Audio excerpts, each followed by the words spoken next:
우리가 이렇게 새 성전에 들어와서 예배를 드리니까 너무나 기쁘고 즐겁고 행복하지요. 예, 성전 한번 이렇게 돌아보셨습니까? 네, 곳곳에 참 아름답게 잘 지어졌다는 그런 생각을 갖게 됩니다. 참 하나님의 은혜였습니다. 이것이 1년 동안, 1년 만에 이렇게 지어졌고요.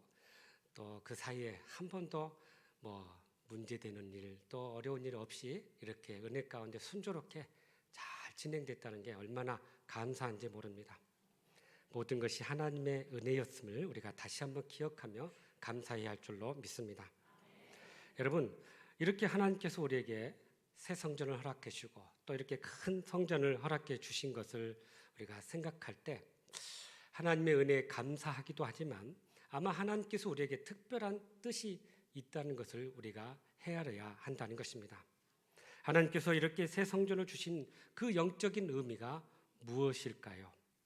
그것은 바로 이 성전이 이렇게 큰 것처럼 우리의 믿음도 커야 하고 우리의 사역도, 우리의 봉사도, 우리의 헌신도 더 커져야 함을 말씀하고 있는 것입니다. 그래서 이 공간이 주는 그런 영적인 의미를 우리가 기억하면서 우리의 믿음도, 우리의 헌신도 더욱더 커져갈 수 있기를 간절히 바랍니다. 특별히 하나님께서 우리에게 주신 비전이 있지요. 다음 세대를 세우고 지역사회를 섬기고 또 선교에 주력하는 그런 교회입니다. 이 일들을 감당하기 위해서 우리는 더 기도하고 더 헌신하고 더 영적으로 우리가 성숙해야 한다는 것이죠. 그래서 이 남은 지역을 우리가 우리 교회를 통해서 정말 복음화하고 또 남은 지역을 우리가 새롭게 하는 그러한 아름다운 도구로서 귀하게 쓰임받는 우리 모든 교회가 되기를 간절히 바랍니다. 오늘 말씀은 그리스도의 몸인 교회의 연합과 성장에 대한 말씀입니다. 바울 사도가 에베소 교회에 보낸 편지의 내용인데요. 우리가 그리스도의 몸인 교회 안에서 어떻게 하나가 되어서 주님의 뜻을 이룰 수 있을 것인지에 대한 말씀을 주고 있습니다.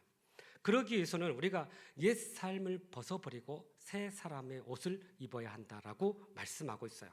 그러니까 우리의 과거의 옛된 삶을 벗어버리고 옛된 생활 방식을 버리고 또 세상적인 그런 가치관들을 우리가 벗어버리고 새로운 사람으로 하나님의 말씀으로 우리가 더욱더 무장해야 될 것임을 말씀하고 있는 것입니다. 그러므로 우리가 하나님께서 우리에게 주신 이 새 성전을 통해서 어떻게 신앙생활 해야 할 것인지 오늘 또 주시는 말씀을 통해 주님의 음성을 듣고 그렇게 순종함으로 주님이 기뻐하는 아름다운 교회를 이루어가는 저와 여러분 되시기를 주님의 이름으로 축복합니다. 먼저 23절과 24절 말씀을 같이 한번 읽어보겠습니다. 시작. 오직 너희의 심령이 새롭게 되어 하나님을 따라 의와 진리의 거룩함으로 지으심을 받은 새 사람을 입으라. 아멘. 자, 여기 심령을 새롭게 된다라는 표현이 나오는데 이게 원어적으로 보니까 너의 마음과 태도를 새롭게 하라라는 그런 의미예요.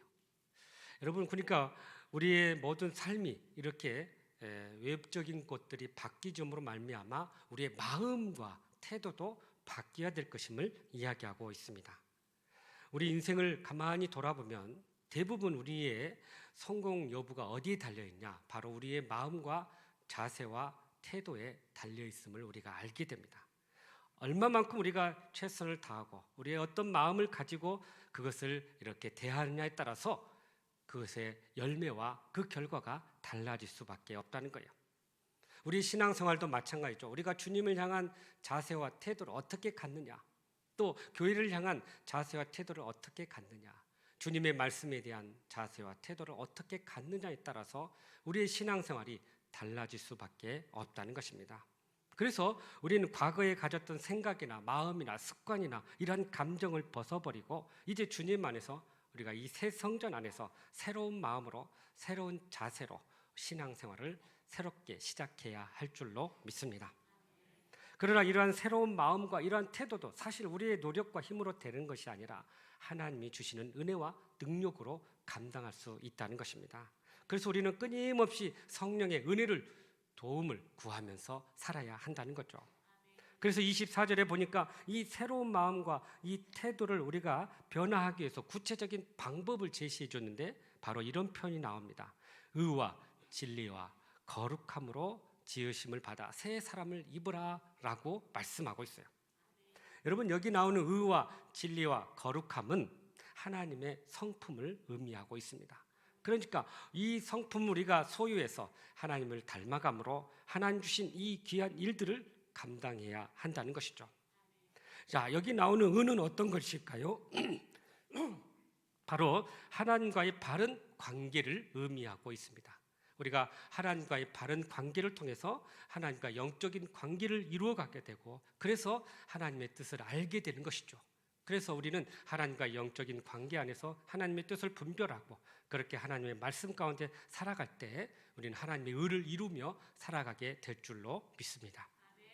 두 번째로 여기 진리는 하나님의 말씀을 의미하기도 하지만 예수 그리스도를 의미하고 있습니다.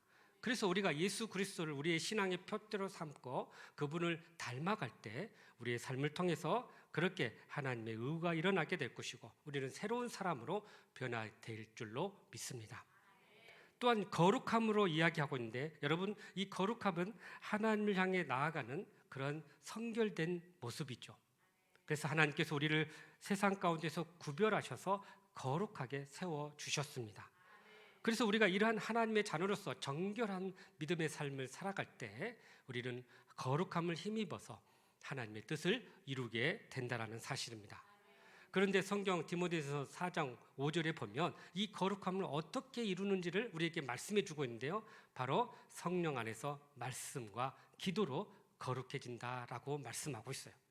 그래서 우리가 하나님의 자녀로서 거룩한 삶을 살아가기를 원한다면 우리는 성령 안에서 말씀과 기도의 삶을 살아야 할 줄로 믿습니다. 그러므로 우리가 이 새 사람으로 우리가 거듭나서 하나님의 뜻을 이루는 삶을 살아야 한다는 것입니다. 미국을 대표하는 크리스찬 잡지가 있는데요, 이 잡지의 편집인이고 우리 시대의 최고의 작가인 필립 얀시라는 분이 있어요. 이분이 이런 책을 썼는데요, 내 안에 하나님이 없다라는 책입니다. 사실 이분이 믿음을 가지고 신앙생활을 한다고 하면서도 사실 자기가 이렇게 자기 안에 하나님이 없다는 것을 이렇게 깨닫게 되었어요. 그러니 얼마나 비참하고 불행한 삶인가를 자기가 알게 된 거죠. 여러분, 하나님 없이 신앙생활을 한다고 생각해 보십시오. 얼마나 곤고하고 얼마나 메마르고 얼마나 힘들겠습니까? 하나님 없는 예배생활, 하나님 없는 기도생활, 이것이 얼마나 고통스러운지 모릅니다. 그래서 하나님이 없이 하니 자기 힘으로 하다 보니까 자기의 의만 드러나게 되고 결국은 교만한 삶으로 빠지게 되더라는 것입니다. 이것이 필립 얀시가 고백한 이야기예요.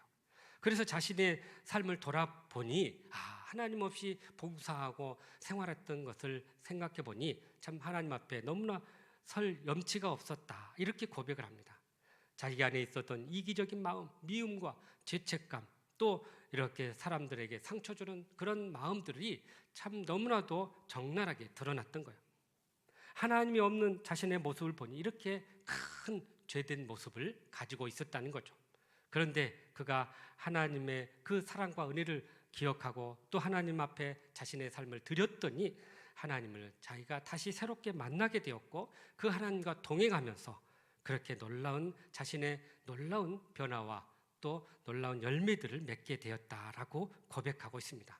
여러분, 우리가 신앙생활하면서 하나님이 없는 신앙생활하는 것은 이것은 결코 은혜롭지 못한 삶이라는 거예요.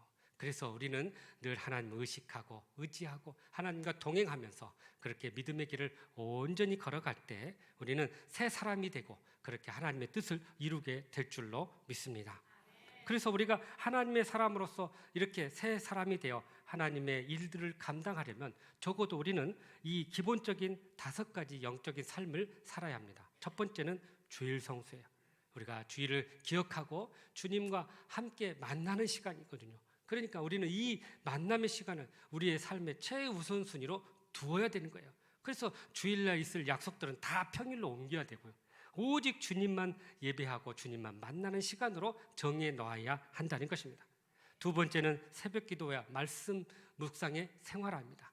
늘 기도와 말씀 가운데 우리가 거룩해진다고 했으니 우리가 이 말씀과 기도를 통해서 하나님과 동행하는 삶을 살게 되는 것입니다. 세 번째는 11조와 모든 헌금 생활들이에요. 하나님께 받은 은혜들이 있으면 우리는 그것을 마땅히 하나님 앞에 드릴 수 있는 삶이 되어야 한다는 것입니다. 네 번째는 봉사와 섬김의 삶이에요. 적어도 하나님의 은혜와 또 축복을 누렸다면 우리는 봉사의 자리로 나와서 섬기고 다른 사람들에게 그 은혜를 나누어야 할 줄로 믿습니다. 다섯 번째는 우리가 영혼 구원에 대한 관심을 가져야 된다는 거예요.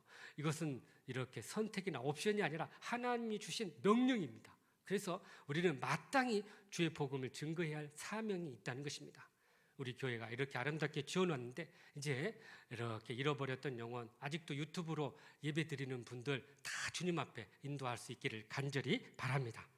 그래서 이 기본적인 이 영적인 생활을 하면서 우리가 새 사람으로 변화되었을 때 우리는 새 성전에서 하나님의 놀라운 뜻을 이루게 될 줄로 믿습니다. 그러므로 이 새 성전에서는 우리가 성령 안에서 정말 의와 진리와 거룩함으로 새 사람으로 변화되어서 더욱더 하나님 앞에 귀하게 쓰임받는 저와 여러분의 삶이 되시기를 주님의 이름으로 축복합니다. 계속해서 우리 25절 말씀 같이 읽어볼까요? 시작. 그런즉 거짓을 버리고 각각 그 이웃과 더불어 참된 것을 말하라. 이는 우리가 서로 지체가 됨이라. 아멘. 자, 여기에 성전을 의미하는 용어가 하나 나오는데 서로 지체라는 단어입니다. 이 지체라는 헬라어 원어를 보니까 에클레시아라는 단어인데요. 에크는 밖으로라는 뜻이고 클레시아는 끌어내다 그런 의미예요. 그러니까 하나님께서 우리 성도들을 구별해서 세상 밖으로 끌어내서 공동체를 이루었다. 그것이 바로 교회라는 거죠. 그래서 우리는 하나님께서 구별하신 거룩한 공동체입니다. 이 교회가 어떻게 세워지냐? 오늘 말씀해 보면 믿음의 터, 다시 말하면 우리의 모든 삶의 기본 또 근간은 예수 그리스도가 되어야 됨을 이야기하고 있습니다. 바로 이 믿음의 터 위에 세워진 교회 위에 우리가 서로 유기체가 되어서 지체가 되고 서로 연결되어서 한 몸을 이루고 있다라는 것을 이야기하고 있어요.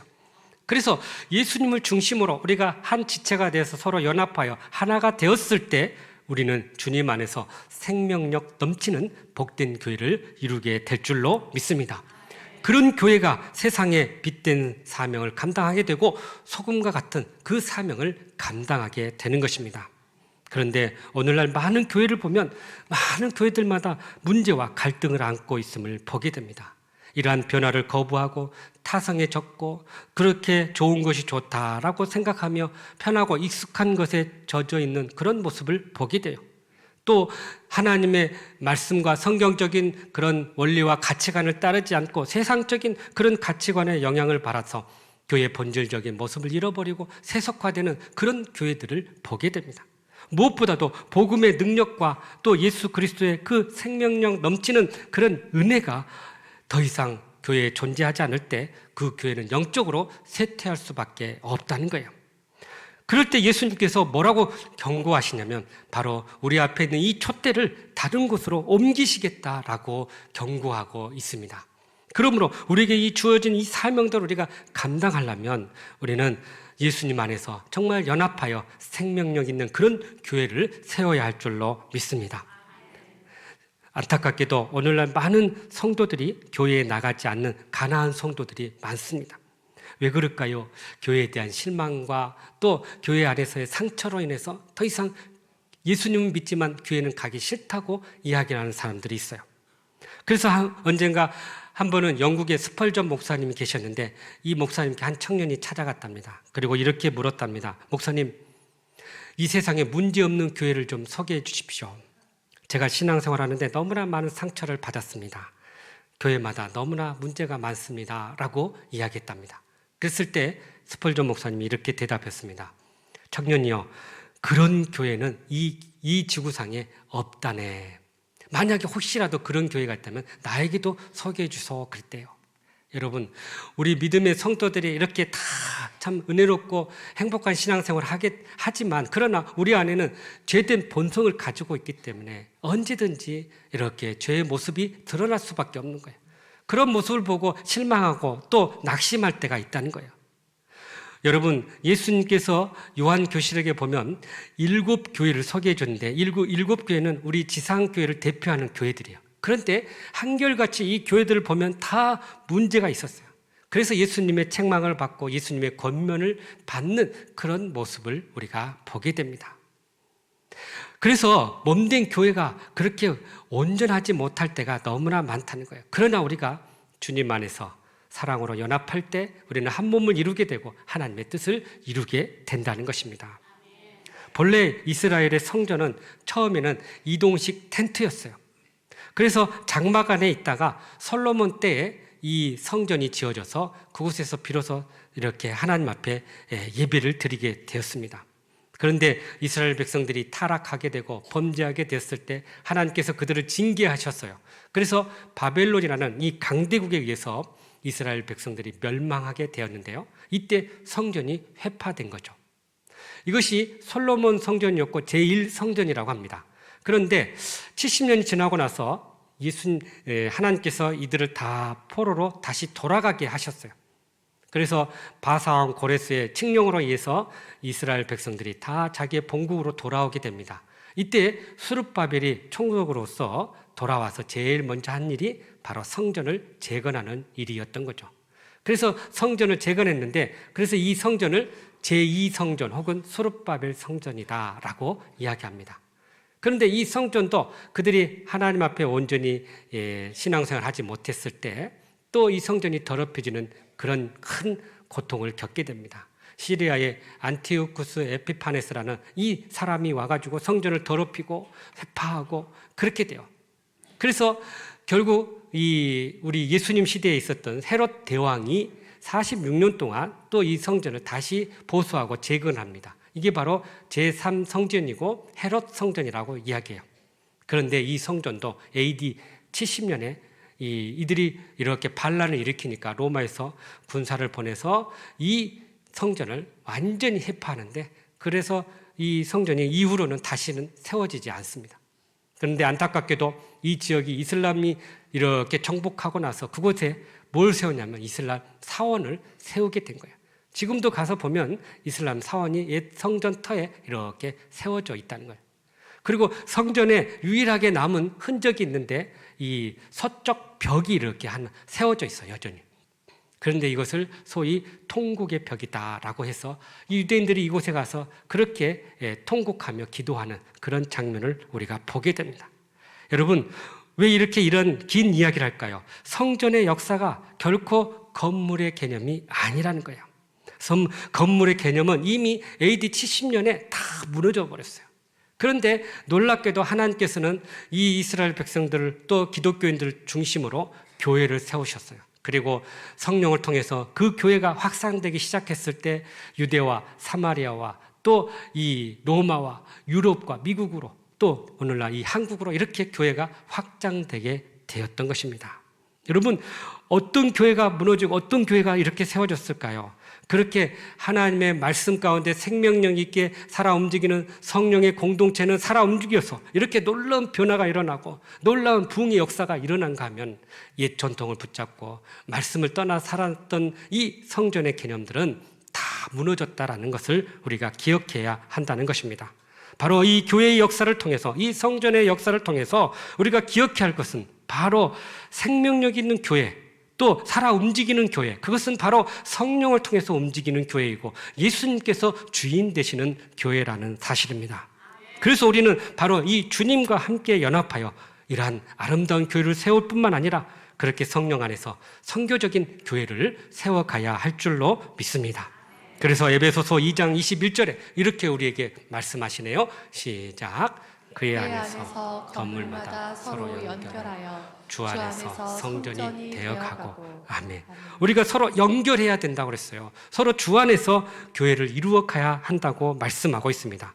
그러므로 참된 교회는 주 안에서 서로 하나가 되어 연합하는 교회입니다. 그래서 우리는 주님 안에서 서로 사랑하고 화평하면서 그렇게 아름다운 교회를 이루어가야 할 줄로 믿습니다. 참된 교회는 이렇게 교회의 본질을 붙잡고 또 그 본질적인 사역을 감당하는 교회입니다. 여러분, 교회의 본질적인 사역이 5개가 있는데요. 이것이 잘 균형 있게 세워져야 해요. 첫 번째는 예배입니다. 레이투르기아라고 이야기해요. 우리는 예배 공동체예요. 두 번째는 디다케, 그래서 교육 공동체고 훈련 공동체입니다. 또 우리는 서로 나눔과 교제를 하는 코이노니아 공동체예요. 그래서 우리는 예배 공동체 안에서 받았던 은혜들을 우리 모든 구역과 또 소그룹을 통해서 함께 나누는 그런 삶을 살아야 하는 것입니다. 또 우리가 하나님 앞에 받았던 은혜가 있다면 섬김과 봉사로 자리로 나아가야 하는데 바로 이게 디아코니아라는 그런 섬김의 삶입니다. 그리고 더 나아가서 우리가 받았던 은혜들을 가지고 세상에 나아가 선포하는 캐리그마라는 삶을 살아야 한다는 거죠. 이것이 바로 우리 교회가 해야 할 본질적인 사역인 거예요. 또 우리 성도들이 해야 할 균형 있는 삶의 모습이라는 것입니다. 그러므로 우리가 이 새 성전에서는 바로 이 교회의 본질적인 사역을 회복하고 주님이 기뻐하시는 교회를 이룰 수 있기를 간절히 바랍니다. 그래야여서 우리 교회가 더욱더 역동적이고 생명력 있고 건강하고 균형을 이루어가는 아름다운 교회를 이루는 저와 여러분 되시기를 주님의 이름으로 축복합니다. 마지막으로 28절 말씀이네요. 시작. 도둑질하는 자는 다시 도둑질하지 말고 돌이켜 가난한 자에게 구제할 수 있도록 자기 손으로 수고하여 선한 일을 하라. 아멘. 여기 이제 우리가 새 성전을 통해서 새 사람으로 변화되고 그리고 교회를 새롭게 함으로 인해서 더 나아가 하나님이 주신 사명을 감당해야 되는데 오늘 이 사명을 감당하는 표현을 뭘로 이야기했냐면 오늘 말씀 하반절에 선한 일을 하라라고 말씀하고 있습니다. 여러분, 이 선한 일을 하라는 말은 뭘 의미할까요? 새 성전에서 우리가 하나님의 일을 감당하는데 하나님의 사명을 감당하는 것이 바로 선한 일이에요. 그런데 오늘 본문에 이 선한 일과 도둑질을 하는 것을 이렇게 비교를 해놨어요. 그러니까 도둑질을 사실 근본적으로 보면 이 도둑질은 우리 인간 안에 있는 욕심과 탐욕을 의미하고 있다는 거죠. 그래서 이러한 마음을 가지고는 우리가 선한 일을 할 수가 없다는 거예요. 그래서 우리가 하나님께서 주신 이 새 비전과 새 사명을 이루기 위해서는 바로 이 탐심을 버려버려야 한다는 것입니다. 여러분, 탐심은 골로새 3장 5절에 보면 우상숭배라고 이야기하고 있어요.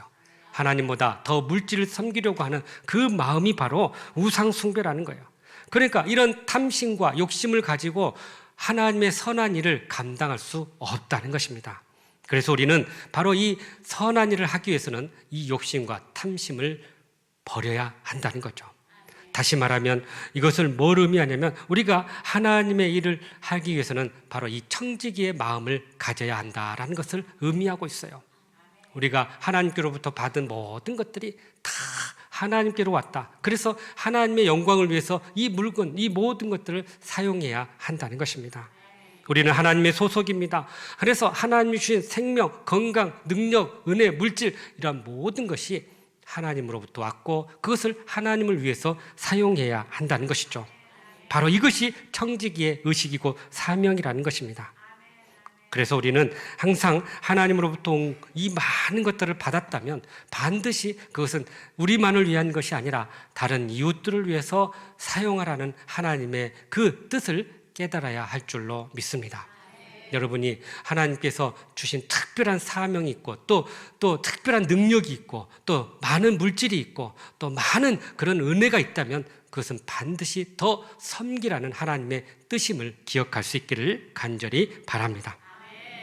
몇 년 전에 잡코리아라는 잡지에서 직장인 700명을 대상으로 설문조사를 했어요. 질문인즉 이런 내용이요. 얼마나 많은 돈을 가져야 부자라고 볼 수 있습니까? 그렇게 물었답니다. 그랬더니 약 20%, 제일 1위가 100억 정도는 가져야 된다 이렇게 생각했답니다. 2위가 19% 정도 되는데 30억 정도는 가져야 된다 그랬다고요. 3위가 50억 정도는 가져야 되는데 약 17%가 그렇게 응답했다고 합니다. 대충 평균을 내보니까 한 45억 정도는 가져야 부자가 된다 우리 직장인들이 이렇게 답을 했다는 거예요. 그러면 그들에게 질문했어요. 여러분들이 평생 모을 수 있는 돈은 얼마나 됩니까? 라고 물었더니 약 8억 정도 된다고 평균적으로 이야기했습니다. 그러면 평균 45억이 부자인데 8억 정도 벌으니 한참 모자라죠. 그러니까 뭘 의미해요? 우리는 그렇게 쉽게 부자가 될 수 없구나. 그걸 우리가 알게 되죠. 그런데 여러분, 진정한 부자라는 게 뭘까요? 캐나다의 베스트셀러 작가인 마크 피셔라는 분이 이런 책을 썼어요. 부자로 만드는 영혼의 힘이라는 책인데요. 여기에 진정한 부자가 뭔가를 우리에게 소개해 주고 있습니다. 진정한 부자는 다른 사람들보다 더 많이 베푸는 사람이고 바로 그 베푸는 것 때문에 다른 사람들보다 더 많이 얻는 자다라고 이야기합니다. 그러니까 나누고 베푸는 속에서 다시 그것을 이렇게 되찾게 되고 그래서 더 부자가 된다는 거예요. 그래서 진정한 부자들은 불필요한 물건들을 갖지 않고 또 그것들의 마음을 이렇게 빼앗기지 않고 또 항상 홀가분한 마음으로 산다는 거예요. 그러면서 부족한 중에도 자신의 것을 다른 사람들에게 나누어주는 사람들이 바로 진정한 부자다라고 이야기하고 있습니다. 여러분, 목회를 하다 보니까 진짜 많아서 헌금하고 많아서 베푸는 게 결코 아니더라고요. 받은 은혜가 있고 또 하나님 은혜에 감사하면서 나누는 것이 진정한 부자의 모습이라는 거예요. 그래서 에베소서 2장 10절에 보니까 이런 표현이 나오네요. 한번 읽어보죠. 시작. 우리는 그가 만드신 바라 그리스도 예수 안에서 선한 일을 위하여 지으심을 받은 자니 이 일은 하나님의 전에 예비하사 우리로 그 가운데서 행하게 하려 하심이니라. 아멘. 자, 우리를 선한 일을 위하여 지으셨다는 거예요. 여러분, 그래서 남을 진정으로 돕는다는 것은요, 우리가 남아서 남에게 이렇게 주는 것은 재고정리라고 해요. 그런데 내가 부족해도 남에게 주는 것은 이것이 진정한 섬김이고 돕는 일이라고 이야기합니다. 또한 남에게 준 것을 기억하는 사람은 자신을 도운 것이고 자기 이름을 내는 것이지만 반대로 남에게 베풀고 잊어버리면 진정 남을 베풀고 돕는 것이다 라고 이야기하고 있습니다. 그래서 우리가 선한 일을 한다면 우리의 욕심을 버리고 그리고 그렇게 하나님의 선한 마음을 품고 어렵고 힘든 자들을 돕는 그런 삶이 되어야 하는 것입니다. 여러분, 우리 교회가 비전 가운데 지역사회를 섬기는 비전이 있어요. 그래서 우리 지역사회에 정말 주님의 사랑으로 섬겨야 할 자들을 우리가 섬기고 도울 때 그렇게 그들이 하나님의 사랑을 깨닫고 주님 앞에 돌아오게 될 줄로 믿습니다. 오래전 스위스의 아주 산골 마을에 이런 일이 있었다고 합니다. 그토록 평화롭던 이 마을에 어느 날부터 양이 한 마리씩 사라지기 시작했어요. 그래서 달걀 하나도 없어지지 않았던 이 마을에 이런 일이 생기니까 이 마을 사람들이 깜짝 놀랐습니다. 그래서 밤에 몰래 보초를 쓰게 됐는데요. 그런데 가만히 보니까 두 사람이 이렇게 와가지고 양을 몰래 훔쳐가더래요. 그래서 그 사람들을 잡았어요. 잡았고 보니까 아주 젊은 사람이고 그리고 또 아주 얼굴도 이렇게 선하게 보이는 사람이에요. 그래서 야, 어떻게 이 사람들을 이렇게 했을까 하면서 마을 사람들이 이 사람들이 양 도둑이라는 것을 사람들에게 알리기 위해서 이마에다가 sheep thief 그래가지고 ST를 딱 써놨답니다.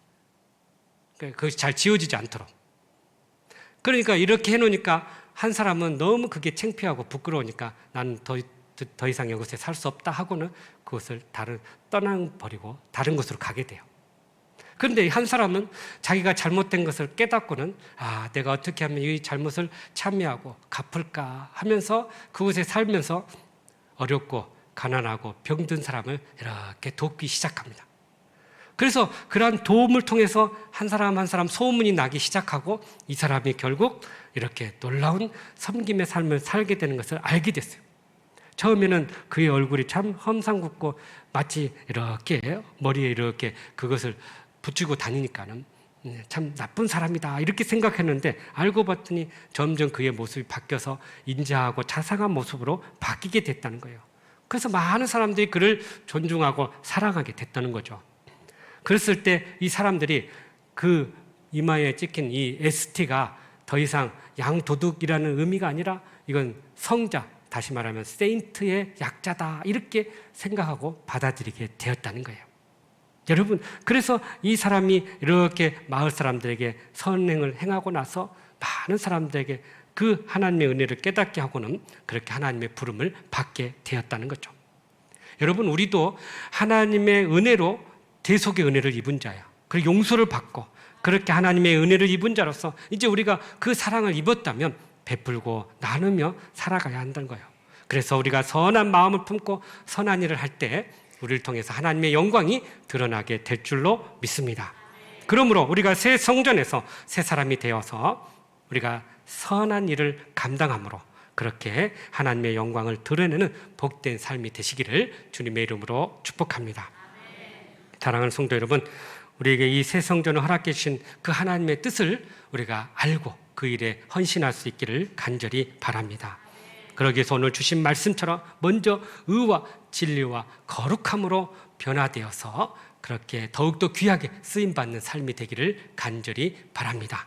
또한 교회의 본질적인 모습을 회복하여서 우리 교회가 더욱더 성령 안에서 역동적이고 생명력 있는 그런 교회가 될 수 있기를 간절히 바랍니다. 나아가서 사랑으로 하나 되었고 그렇게 선한 일을 행함으로 하나님이 주신 사명을 이루어가는 복된 삶이 되기를 간절히 바랍니다. 그래서 이 새 성전을 통해서 우리에게 주신 이 새 비전과 사명을 온전히 이루어가는 저와 여러분의 삶이 되시기를 주님의 이름으로 축복합니다.